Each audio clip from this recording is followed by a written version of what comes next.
Dans les rues bruyantes du Nigeria, un homme a construit un empire que toute l'Afrique regarde aujourd'hui. Pendant longtemps, l'Afrique est vue par le monde comme un continent riche en ressources mais dépendant des autres puissances. Le pétrole part vers l'étranger. Les matières premières quittent les ports africains. Et beaucoup de produits reviennent plus chers. Dans plusieurs pays, les industries locales restent faibles. Les usines sont rares. Les grandes entreprises mondiales contrôlent une grande partie du marché. Mais au milieu de cette réalité apparaît un homme avec une vision immense. Son nom est Aliko Dangote. Il naît à Kano, au nord du Nigeria. Une région connue depuis longtemps pour le commerce. Très jeune, il observe le monde des affaires autour de lui. Dans les marchés, les marchandises circulent sans arrêt. Les commerçants négocient chaque jour. L'argent change de main rapidement. Et déjà, quelque chose attire l'attention du jeune Dangote. Le commerce. La manière dont les produits voyagent. La manière dont les entreprises grandissent. Très tôt, il comprend que les affaires peuvent transformer une vie. Mais aussi un pays entier. Sa famille possède déjà une activité commerciale importante. Il grandit dans un environnement où le business fait partie du quotidien. Mais cela ne garantit pas le succès. Car dans le monde des affaires, l'argent seul ne suffit pas. Il faut une vision. Du courage. Et une capacité à prendre des risques. Quand il devient adulte, Dangote commence à construire ses propres activités. Au début, il vend des produits simples. Du sucre. Du riz. Du ciment. Des produits essentiels utilisés chaque jour par des millions de personnes. Mais rapidement, il voit plus loin que le simple commerce. Il remarque une chose importante. L'Afrique importe énormément de produits. Même des produits que le continent pourrait fabriquer lui-même. Cette réalité devient le centre de sa stratégie. Au lieu de dépendre entièrement des importations, il veut construire des industries africaines. Des usines capables de produire localement. Cette idée paraît immense. Presque impossible. Car construire des industries coûte énormément d'argent.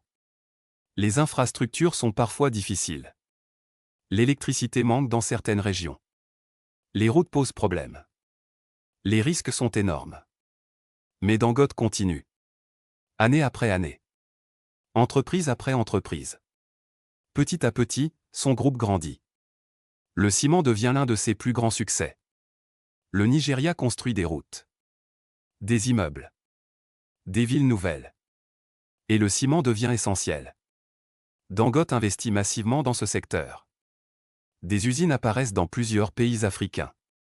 Les cheminées industrielles s'élèvent dans le ciel. Le bruit des machines remplit les zones industrielles. Le groupe Dangote devient gigantesque. Son influence dépasse rapidement le Nigeria. Dans plusieurs pays africains, ces entreprises s'installent. Le nom Dangote devient connu partout. Mais derrière cette réussite existe une pression immense. Car plus une entreprise grandit, plus les défis deviennent dangereux. Les marchés changent. Les prix varient. Les crises économiques apparaissent. Le monde des affaires peut être brutal.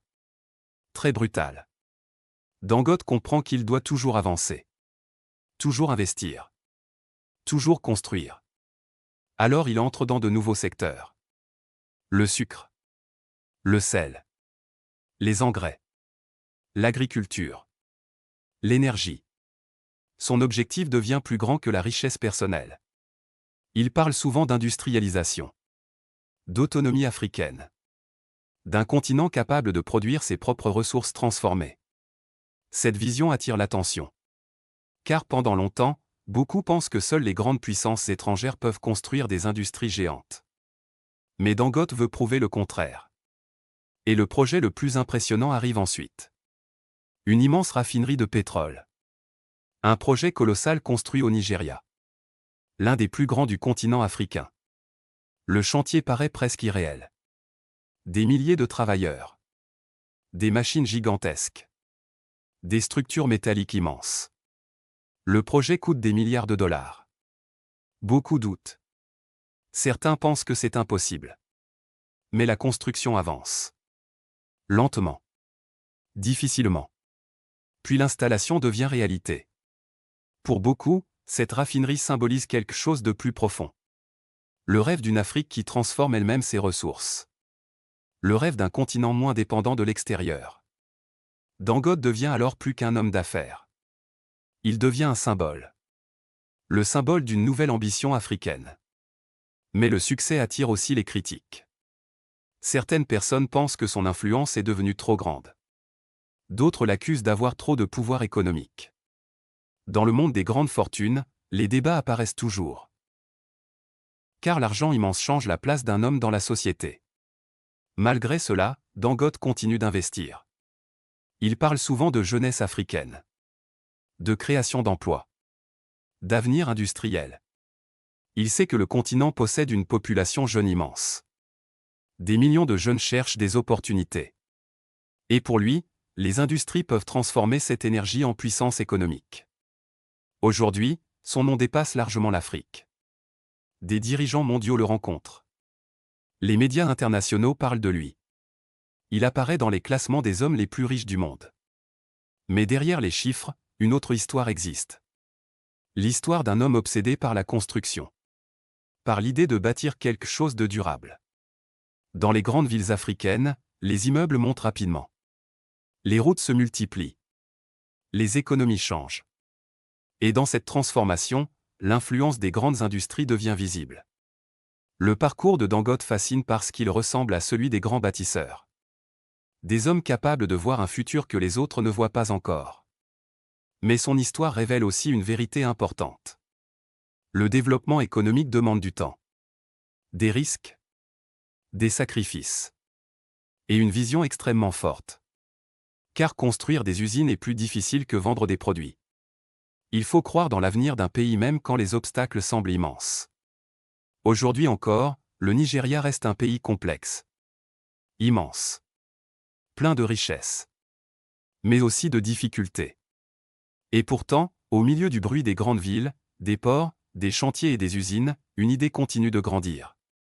L'idée qu'un continent longtemps vu comme dépendant peut devenir une puissance industrielle. Et dans cette histoire, le nom d'Aliko Dangote occupe une place particulière.